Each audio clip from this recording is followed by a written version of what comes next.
Vijayawada auto Nagar. ఇక్కడ అన్ని ఏరియాలంతా long tailors ఉన్నాయి.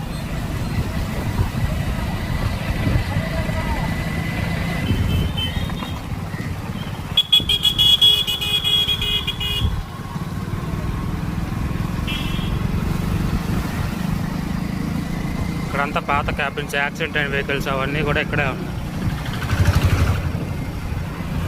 ఇదంతా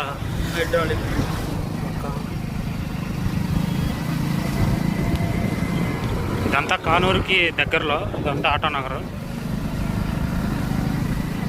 ఈ రామాంజనేయ లారీ సర్వీస్ అని ఉన్నాయి కదా, ఇది సిమెంట్ ఫ్యాక్టరీలకి లోడ్ సప్లై చేస్తూ ఉంటారు. వాళ్ళకి వర్క్ షాప్ ఇక్కడే ఉన్నట్టుంది విజయవాడలో, కానూరు.